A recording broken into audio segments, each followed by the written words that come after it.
नमस्कार दोस्तों, welcome back to my channel high classes. दोस्तों आज हम देखने वाले हैं क्लास 10 फिजिक्स का भौतिकी का 30 most important viral MCQ question. ठीक है, पूरे चैप्टर से सिंगल शॉर्ट वीडियो में। ठीक है दोस्तों, वीडियो को स्किप मत कीजिएगा, पूरा वॉच कीजिए। ठीक है, और दोस्तों आप लोगों से रिक्वेस्ट है वीडियो को पूरा शेयर कीजिए जहां तक हो सके पॉसिबल। ठीक है ना, वीडियो को शेयर कीजिए। और दोस्तों को वीडियो अच्छा लगे तो प्लीज़ लाइक कीजिएगा, शेयर कीजिएगा और प्लीज़ सब्सक्राइब जरूर कीजिएगा। ठीक है, चैप्टर 1 देखिए। ठीक है, प्रकाश परावर्तन तथा अपवर्तन। ठीक है, इसका पहला क्वेश्चन देखिएगा, गोलीय दर्पण के वक्रता त्रिज्या और फोकस दूरी के बीच क्या संबंध होता है। ठीक है दोस्तों, इसका होता है हम लोग का R इक्वल टू कितना होता है 2F होता है। ठीक है, यानी जो आपका रेडियस ऑफ कर्वेचर होता है ना, ठीक है R, वो क्या होता है फोकस दूरी के दुगुना होता है। ठीक है, तो R इक्वल टू कितना होता है हम लोग का 2F होता है। ठीक है, इसका आंसर क्या होगा ऑप्शन सी।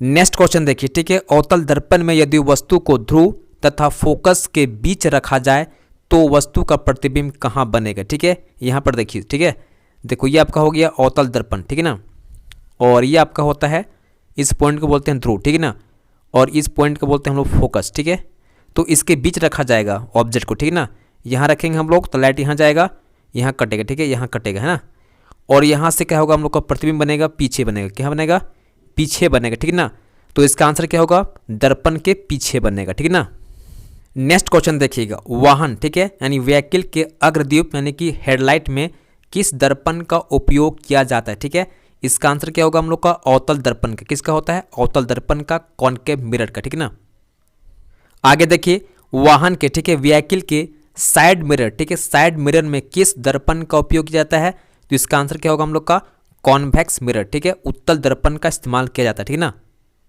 अगला सवाल देखिएगा, यदि आवर्धन का मान धनात्मक आए तो प्रतिबिंब होता है कैसा, आभासी होगा। ठीक है, अगर मान लेते m का जो वैल्यू है, ठीक है ना, अगर पॉजिटिव आ गया आवर्धन, ठीक है मैग्निफिकेशन, इसका मतलब ये होता है कि जो आपका इमेज बनेगा, प्रतिबिंब बनेगा, वो कैसा होगा आभासी होगा, वर्चुअल होगा। ठीक है ना, याद रखिएगा।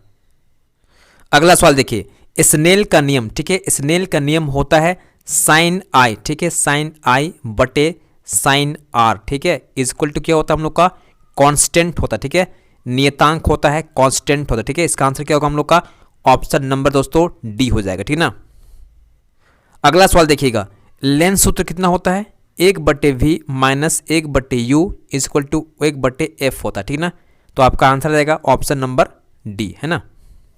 नेक्स्ट क्वेश्चन देखिए। ठीक है, अवतल लेंस की क्षमता होती है नेगेटिव। क्या होती है नेगेटिव होती है। ठीक है, याद रखिएगा पावर ऑफ कॉन्केव लेंस कितना होता है नेगेटिव होता है। ठीक है ना, नेक्स्ट क्वेश्चन देखिएगा, -2 मीटर फोकस दूरी वाले अवतल लेंस की क्षमता कितनी होगी। ठीक है, तो आपको पता है इसका फॉर्मूला कितना होता है P इक्वल टू, ठीक है 1/f होता है। ठीक है ना, जहाँ पर f किस में होता है मीटर में होता है। ठीक है, तो यहाँ आपको दिया गया है f कितना -2 दिया। ठीक है ना, तो इसको डिवाइड करो कितना आएगा -0 कितना आएगा 5 आएगा। ठीक है, इसका आंसर क्या होगा ऑप्शन नंबर डी।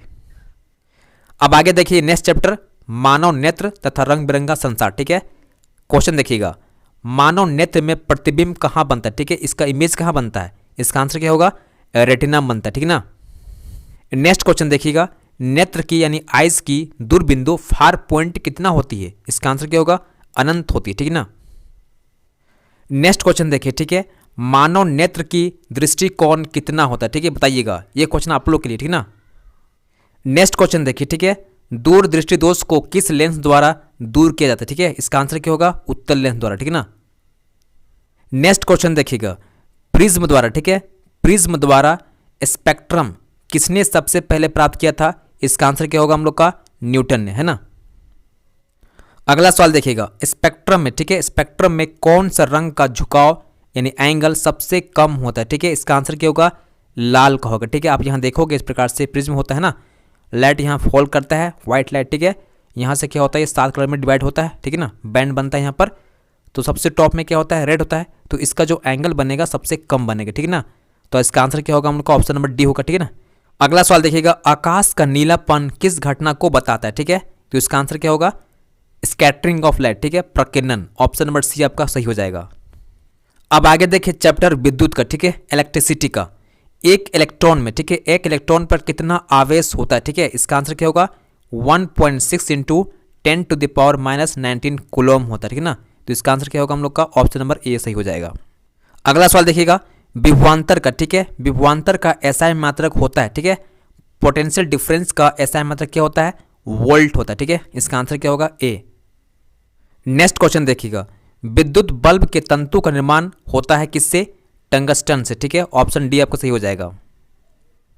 अगला सवाल देखिएगा, पार्श्व क्रम में यानी कि पैरेलल कॉम्बिनेशन में, ठीक है, कुल प्रतिरोध कितना होता है, ठीक है, इसका होता है 1/R is equal to 1/R1, ठीक है, प्लस 1/R2, ठीक है ना, plus 1/R3 dot dot dot 1/Rn हो जाएगा, ठीक है ना। तो इसका आंसर क्या होगा हम लोग का option number C. Next question देखिएगा, विद्युत धारा का तापीय प्रभाव कितना होता है, इसका होता है H is equal to I square, ठीक है, R इंटू टी होता है, ठीक है ना। तो आपका ऑप्शन नंबर बी सही हो जाएगा। नेक्स्ट क्वेश्चन देखिएगा, 1 किलोवाट घंटा कितना जूल होता है, ठीक है, इसका होगा हम लोग को 3.6 इंटू 10⁻⁶, ठीक है, 6 जूल होता है। इसका आंसर क्या होगा हम लोग का ऑप्शन नंबर ए हो जाएगा। अब आगे देखिए चैप्टर विद्युत धारा का चुंबकीय प्रभाव से, ठीक है, क्वेश्चन देखिएगा, वोल्ट मीटर को जोड़ा जाता है किसमें, पार्श्व क्रम में, है ना, इसका आंसर क्या होगा पैरेलल कॉम्बिनेशन, ठीक है ना। नेक्स्ट क्वेश्चन देखिए, विद्युत चुंबकीय प्रभाव को किसने सबसे पहले दिखाया, इसका आंसर क्या होगा हम लोग का ओरस्टेड ने, ठीक है ना। नेक्स्ट क्वेश्चन देखिए, ठीक है, चुंबकीय क्षेत्र कौन सी राशि होती है, विच quantity is magnetic field line, ठीक है, तो इसका आंसर क्या होगा सदिश राशि होती है, वेक्टर क्वांटिटी होता है, क्योंकि इसमें क्या होता है परिमाण, ठीक है, मैग्नीट्यूड और दिशा यानी डायरेक्शन दोनों होता है, ठीक है। नेक्स्ट क्वेश्चन देखिएगा, चुंबकीय क्षेत्र रेखाएं निकलती है किससे, देखो आपको यहां समझना पड़ेगा, ये आपका नॉर्थ पोल हो गया, ये आपका साउथ, ठीक है, तो यहां से निकलती है नॉर्थ, ठीक है, कहां से निकलती है, नॉर्थ से निकलती है ना, और साउथ में जाके खत्म होती है, ठीक है, फिर यहां से एंट्री होगा इस प्रकार से, है ना, और यहां से बाहर निकलती है, ठीक है। तो अब यहां देखो निकलती कहां से, नॉर्थ से, ठीक है, किससे निकलती है, उत्तर से, ठीक है ना, आंसर क्या होगा ऑप्शन बी। अगला सवाल देखिएगा, किसी सीधे चालक के चारों ओर का चुंबकीय क्षेत्र होता है किस प्रकार, ठीक है, तो इसका आंसर होगा हम लोग का सकेंद्रीय वृत्त में होता है, ठीक है, यहां समझिएगा ये आपका एक वायर है, ठीक है ना, जिसमें करंट फ्लो कर रहा है, ठीक है ना, धारा बह रही है, तो इसका जो चुंबकीय क्षेत्र होगा कैसे बनाएगा, ये बनाएगा कॉन्सेंट्रिक सर्कल, ठीक है ना, सेकेंडरी वृत्त बनाएगा, है ना। नेक्स्ट क्वेश्चन देखिए, परिनलिका के अंदर, ठीक है, सोलेनॉइड के अंदर विद्युत चुंबकीय क्षेत्र कैसा होता है, बहुत इंपॉर्टेंट क्वेश्चन, ठीक है, इसका आंसर क्या होगा समांतर होता है, ठीक है, तो आप देखे होंगे इस प्रकार से आपका सोलेनॉइड होता है, ठीक है ना, इस प्रकार से, है ना, ऐसे, तो इसके अंदर जो चुंबकीय क्षेत्र होगा ना कैसा होगा स्ट्रेट लाइन, ठीक है, स्ट्रेट लाइन में होगा, पैरेलल होगा, ठीक है ना, समांतर होगा। आगे देखिएगा, फ्लेमिंग के बाएं हाथ के नियम के आधार पर तर्जनी यानी इंडेक्स फिंगर, ठीक है, क्या दिखाती है, ये दिखाती है चुंबकीय क्षेत्र को, ठीक है ना, इसका आंसर क्या होगा मैग्नेटिक फील्ड लाइन को दिखाती है। अगला सवाल देखिएगा, विद्युत जनित्र यानी जनरेटर एक ऐसी युक्ति है जो क्या करती है, यांत्रिक ऊर्जा को विद्युत ऊर्जा में बदलती है, ठीक है, इसका आंसर क्या होगा यांत्रिक ऊर्जा को मैकेनिकल एनर्जी को इलेक्ट्रिक एनर्जी में कन्वर्ट करती है, ठीक है, यांत्रिक ऊर्जा को विद्युत ऊर्जा में चेंज करती है, बदलती है, ठीक है ना। अगला सवाल देखिएगा, लघु पथन के समय, ठीक है, परिपथ में विद्युत धारा का मान क्या होगा, शून्य हो जाता है, बढ़ जाता है, नियत रहता है या कम हो जाता है, इसका आंसर क्या होगा बढ़ जाता है, ठीक है, जब भी गर्म तार, ठीक है, और ठीक है ठंडा तार सटेगा आपस में, ठीक है, इससे क्या होता है परिपथ में धारा जो होता है करंट बहता है उसकी मात्रा बढ़ जाती है, ठीक है, आप देखे होंगे, ठीक है, गर्म तार जो होता है आपका, ठीक है, और ठंडा तार, ठीक है ना, यानी रेड वायर और ब्लैक वायर, ठीक है, सट जाएगा ना, तो क्या होगा परिपथ में धारा यानी करंट ज़्यादा मात्रा में फ्लो करेगी, ठीक ना, इसका आंसर क्या होगा बढ़ जाता है। अब आगे देखिए चैप्टर ऊर्जा के स्रोत, ठीक है, इसका क्वेश्चन देखिए, इनमें कौन ग्रीन हाउस गैस, ठीक है, इसका आंसर क्या होगा CO2, है ना। आगे देखिएगा, पवनों का देश किसे कहा जाता है, ठीक है, which country is known as city of wind, ठीक है, इसका आंसर क्या होगा डेनमार्क। अगला सवाल देखिए, ठीक है, पवन ऊर्जा उत्पन्न करने के लिए पवन की गति कितनी होनी चाहिए, इसका आंसर होगा हम लोग का 15 किलोमीटर से ज़्यादा होना चाहिए, ठीक है, तभी हम क्या कर सकते हैं पवन ऊर्जा यानी विंड एनर्जी प्राप्त कर सकते हैं, ठीक है ना। अगला सवाल देखिएगा, OTEC का फुल फॉर्म क्या है, ठीक है, इसका आंसर क्या होगा ocean thermal energy conversion plant, ठीक है, ऑप्शन नंबर आपका ए सही हो जाएगा। नेक्स्ट क्वेश्चन देखिए, नाभिकीय ऊर्जा, ठीक है, न्यूक्लियर एनर्जी प्राप्त किया जाता है किससे?